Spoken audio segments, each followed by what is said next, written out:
news, but they still need love. They still need attention. Is that what you see on your side? Absolutely, absolutely. The older a dog gets, I tell everybody that the mellower the dog gets too. Um, 9 times out of 10, when we are able to adopt out a senior, it's coming already trained. It's coming housebroken. It's that, and we call it hospice.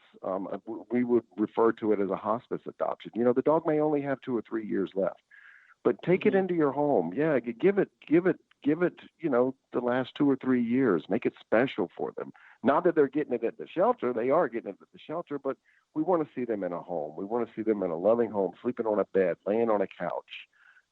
Living the life. So yes, to go back to your point, age does draw a factor into it. And maybe Yeah. the background and breed will draw into that too. I mean, we have had some wonderful dogs there that maybe have a little bit of pit mixed in them, and people automatically have this stigma against the pit bull, and it's crazy. It's normally people that have never met one, and all these like apartment and condo associations and homeowners associations that won't. I've had people come in and fall in love with some of these dogs, and then when we do the background check and we get hold of their association, no, they can't have a pit bull, and they're Yep. wonderful dogs. Yep. And the I've same thing seen can be that. said for a Doberman or a Rottweiler or anything like that. They're fantastic, but it's the stigma in people's heads. Yeah, and actually, to tell you the truth, being a licensed realtor, I've seen that where I have to review the documents, I have to review the HOA for my clients, and sometimes they do have questions like that. What is the size of the dog that they allow? What are certain breeds? All this other stuff, because that is a factor on if they're going to live in that community or not. And you're right, Right. it's that really bad facade that's put on top saying, oh, well, this breed's bad because this, and such and such and such, and whatever. Every breed has pluses and minuses of them to them. I mean, I'll go with this. I had a black lab, and my sister had a yellow lab, the brother. And basically, labs are adorable. They're awesome. They're loyal to a fault. That's a plus. The minus thing is they're constant chewers when they're babies. So all my stuff got chewed apart, but then yet they shed constantly 365 days a year. But yet nothing said saying, oh, I don't want that because of this. No, every breed comes plus and minus. You just have to take the plus with the minus, and you have a good time with the dog, and you enjoy each other. And that's what you have to do. And Absolutely. yeah, and actually, to tell you the truth, my black lab, her name was Angel, and she acted like a little devil, which was funny. But basically, I loved her, and before I moved down here, I actually had to give her up because I had to go into a housing situation where I couldn't have her. So with that, one of my good friends, Rich, and his wife actually took Angel into their house. And I didn't know how she was going to react because they had a cat, but I knew she was very good because she was fine with like this little baby iguana I had in this house at this time. And she was all like lovey-dovey. But she got along with their cat, Louie, and they were best buds and best friends. And she had great adventures with them going down the beach and all this other stuff until finally she had to be put down because she had hip dysplasia, so it was really bad as she got older. Oh yeah. She just wasn't Yeah. she wasn't moving very well and everything, so they had to put her down. So I remember the night it was up in PA. I braved one of the snowstorms going from Chester County all the way down to Philadelphia, trying to get to her. And I actually have pictures with her before the next day when they had to put her down. But at least she was able to have a good rest of her life. And that is what I want to do is before I went to, like a shelter or satchels or anything like that, I wanted to see if my friends and family would, take her, because the ones I trust, because they might be able to first and say, you know what, I'll take the dog and, have a good time. And I was blessed that she was able to be taken by one of my good friends. And, it is what it is. And, do I want another dog in my life? Yes, I do. But do I have the time for a dog in my life? No. And it's not fair to the animal to have another dog in my life if I can't give it time. Absolutely, absolutely. Another one of another type of dogs that we take in is we do some owner surrenders too, and we're Satchel's last resort. So we truly are the last resort for any of the dogs that we bring in, whether it come from a county facility or whether it comes from an owner surrender. If you call Satchel's and you need to surrender your dog, what we do is we spend a few minutes with you, coaching you. We're giving you other opportunities. You could try this, you can do this, and they're all very valid things to do. Most of the owner surrenders come from people moving, and they're moving into a location that they're not allowed to have the dog anymore. Mm-hmm. So we do take in some owner surrenders, and those are usually adopted out pretty quick. I had a gentleman that called me about 6 months ago, and Christmas a year ago, his daughter was crossing the street and got hit by a car, and she was killed. Ooh. Well, she had an 80-pound German Shepherd mix. And now the gentleman is in his upper 70s, and he tried for a little over a year to try and keep the dog, but the dog is just too much for him. The dog is 3 years old. It's a big, like 85-pound German Shepherd mix. He's absolutely gorgeous. He tried everything, and he was at his wit's end. So we took Oakley in. We took him into the program. He's at the shelter.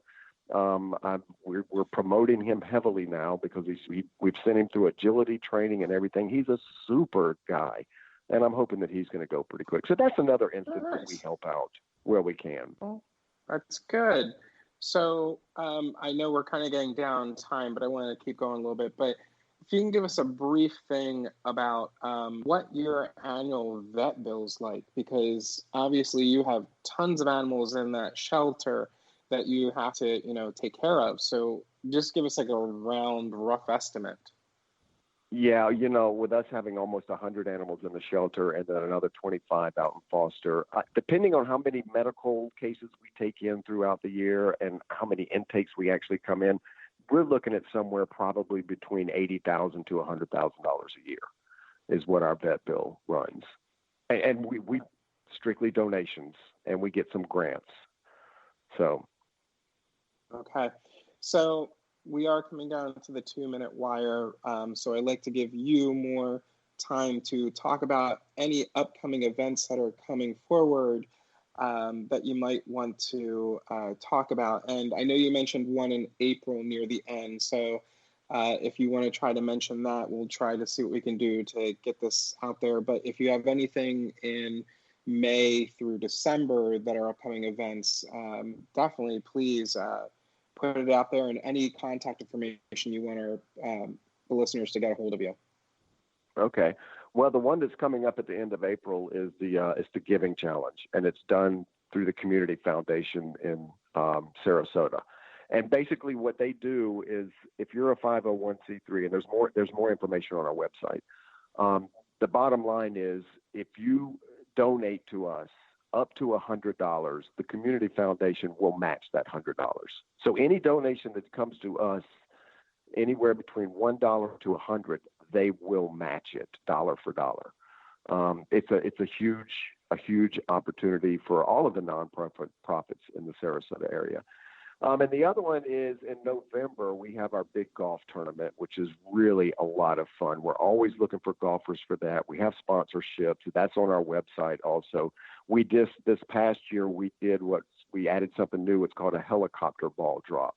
And what you did is you bought a golf ball for $10, or you got 12 for $100. And we ended up selling 1,000. And I was the one that got elected. What I had to do is go up in a helicopter, and we hovered over a putting green, and I dumped all of these 1,000 golf balls out. And if your ball actually went into the hole, you won. It was a lot of fun, and we're going to be rolling that out. It was a lot funner for everybody else than me. I can tell you that. But oh yeah. But what's a good contact information for you? Because we are getting really close to the wire. Okay. The best is just you can visit our website, where it's very user-friendly. It's Satchel's at satchelslastresort.org. And you can get hold of the people that help me out as far as fostering, volunteering, our offsite events. Every Saturday we're at a different offsite event. Now, of course, we have canceled that for the next, probably month or so because of all of the scare that's going on. But we're out in the public all the time with that. Yeah, and Basically, like I said, we've had you at our monthly networking event the second Wednesday of every month. So we were able to get you out there this month for March, but obviously with everything closing down, who knows if the networking event will happen in April. Crossing fingers it Right. will, but we never know. But obviously, if you want to come out to the Florida Fabulous 50 networking events that are local in Florida, please follow us, and then you'll be able to meet some of the people from Satchels, and they'll give you more information as well. And then obviously, Doug, like you said, they can go to your website and they can basically get all the information from any events and such from there, right? Absolutely. Absolutely. Well, I want to thank you again, Doug, for being here on Socially Joe, because like I said, once a month I want to bring on a nonprofit, and I want the nonprofit to get exposure because I want them to be able to be heard. Because, as you said, there's tons of nonprofits out there, but how do you know which one's who does what, and everything like that? So, thank you again for being a guest on Socially Joe, and hopefully I'll have you back soon. Thank you. Thank you very much for the opportunity.